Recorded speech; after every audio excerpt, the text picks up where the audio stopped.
보이스피싱도, 투자 사기도, 중고거래 사기도, 계약 사기도 완전히 사라진다면 어떨까요? 사람들은 환호할 겁니다. 드디어 완벽하게 정직한 세상이 온 것이구나. 하지만 예상치 못한 변화가 시작됩니다. 만약 인류가 단 한 번의 거짓말도 할 수 없고 타인의 거짓말을 완벽하게 간파할 수 있는 신체적 기술이 우리 몸에 장착된다면 우리는 과연 구원받을까요? 아니면 더 거대한 포식자의 노예가 될까요? 경제학, 신뢰의 완전한 투명화, 그리고 자본주의의 종말, 사기 산업의 완전한 붕괴. 보이스피싱 조직은 하루아침에 사라집니다. 다단계 사기, 투자 사기, 가짜 쇼핑몰, 중고거래 사기 등 모든 사기 산업이 붕괴합니다. 연간 수조 원에 달하는 피해가 사라지고 경제 전체의 신뢰가 급상승합니다. 거래 비용의 폭발적 감소. 사람들은 상대를 의심할 필요가 없어집니다. 중고거래도 즉시 이루어집니다. 계약서도 훨씬 간단해집니다. 기업들은 검증 비용을 줄일 수 있습니다. 경제학자들은 이를 신뢰 비용의 제거라고 부릅니다. 세계 경제는 역사상 가장 효율적인 시대로 진입합니다. 하지만 시장의 효율성이 발현된 지도 잠시, 얼마 지나지 않아 경제적 오류가 발생합니다. 사기가 불가능한 사회에서 모든 거래는 신뢰 비용을 0으로 만듭니다. 신용장도, 보증인도, 복잡한 안전장치도 필요 없습니다. 하지만 문제가 발생합니다. 경제는 극도로 효율화되지만 역설적으로 자본주의의 핵심 동력인 리스크 프리미엄이 소멸합니다. 경제의 본질은 불확실성에 대한 베팅에 있으며 투자란 본래 불확실성에 베팅하여 얻는 보상입니다. 사기가 불가능해져서 모든 미래와 결과가 투명하게 예측 가능하다면 그곳의 리스크를 감수하고 투자할 동기도 사라집니다. 위험 없는 투자는 불가능하기 때문입니다. 결국 극도의 효율성은 자본주의의 심장인 성장 동력을 멈추게 하는 치명적인 독이 됩니다. 자본주의는 더 이상 불확실성을 담보로 하는 성장을 멈추고 거대한 정체기에 빠집니다. 인문학, 허구의 소멸, 그리고 인간 정신의 질식, 거짓말의 멸종, 그리고 상상력의 박멸. 인문학적으로 거짓말은 인간의 고유한 능력입니다. 존재하지 않는 미래를 상상하는 능력, 즉 허구를 창조하는 능력이 곧 거짓말이기 때문입니다. 사기가 불가능해진 세상은 곧 허구를 말할 자유가 거세된 세상입니다. 예술, 문학, 그리고 사랑의 낭만까지 우리는 진실만을 말해야 하는 형벌 아래 정신적 질식사를 경험하게 됩니다. 자기야, 나 얼마만큼 사랑해. 하늘만큼 땅만큼. 이제 이런 말은 없어집니다. 거짓말이 인간관계에 끼치는 영향. 사람들은 더 이상 거짓말을 할 수 없습니다. 친구가 묻습니다. 내 헤어스타일 어때? 예전이라면 잘 어울려 라고 말했겠지만 이제는 진심만 말해야 합니다. 선의의 거짓말도 사라진다. 인간은 생각보다 많은 거짓말로 관계를 유지하고 있습니다. 괜찮아. 걱정하지 마. 맛있다. 요리사 해도 되겠네? 멋있다.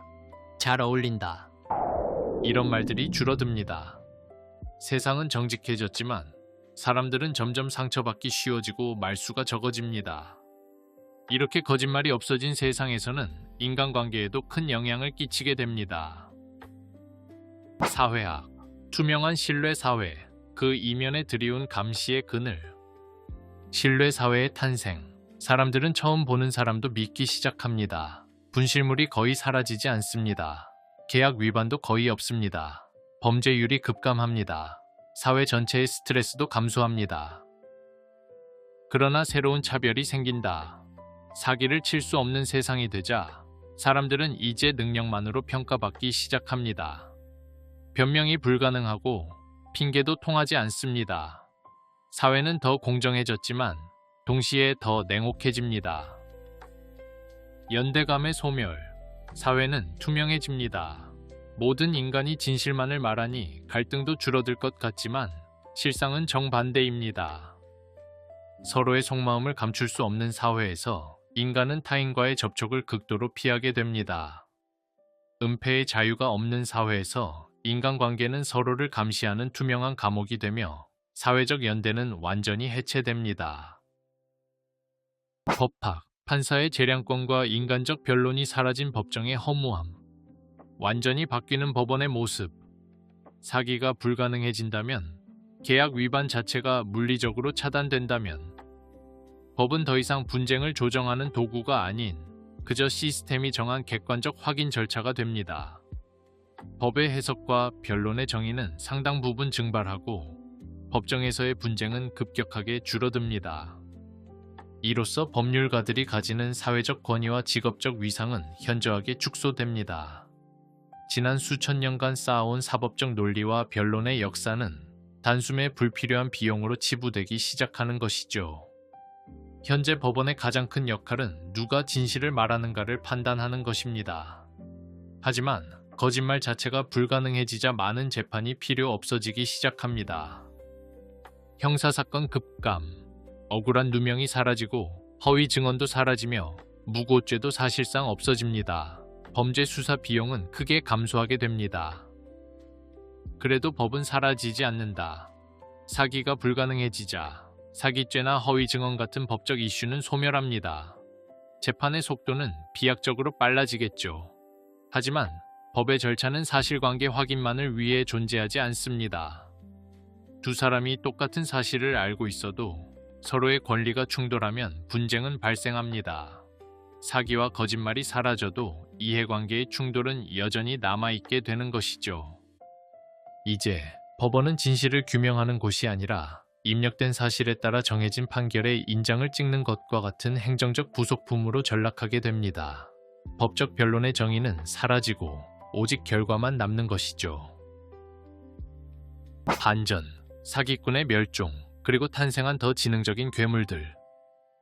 충격적인 사실은 사기가 사라져도 인간의 욕망은 사라지지 않는다는 점입니다. 사람들은 더 이상 거짓말을 하지 않습니다. 대신 법의 빈틈을 연구하기 시작했습니다. 사실만 말하면서 상대를 오해하게 만들고 규정을 이용해 이익을 챙기며 거짓말은 아니지만 진실도 아닌 방식으로 행동합니다. 사람들은 거짓말을 할 수 없게 되자 진실만을 말하면서 상대를 교묘히 오도하는 법을 연구하기 시작했습니다. 사실의 선택적 조합을 통해 상대를 오도하는 전략을 취합니다. 팩트만을 나열하여 상대의 판단력을 흐리고 규정의 허점을 파고들어 이익을 챙기는 기술적 기망이 일상화됩니다. 사기꾼이 사라진 자리를 더 지능적인 시스템 조종자들이 채운 것입니다. 이렇게 사람은 사기를 칠 수 없게 되었지만 여전히 자신에게 유리한 선택을 합니다. 문제는 거짓말이 아니었습니다. 진짜 문제는 인간의 욕망이었던 것이죠. 사람이 절대 사기를 칠 수 없는 세상이 온다면 경제는 성장하고 범죄는 줄어들고 사회는 더 안전해질 겁니다. 하지만 인간의 욕망까지 사라지는 것은 아닙니다. 어쩌면 완벽한 세상을 만드는 가장 어려운 문제는 거짓말을 없애는 것이 아니라 인간 본성을 이해하는 것인지도 모릅니다. 사기가 불가능한 사회, 그것은 우리에게 자유를 주는 것이 아니라 우리의 가장 인간적인 부분인 거짓말할 자유, 실수를 고백할 용기, 그리고 서로를 믿기 위해 노력하는 그 서툴고 따뜻한 과정을 모조리 앗아간 진공 상태입니다. 오늘 당신은 누군가에게 예의 바른 거짓말을 건넸나요? 그 사소한 거짓말이 사실은 당신을 인간으로 숨쉬게 하는 방어선일지도 모릅니다.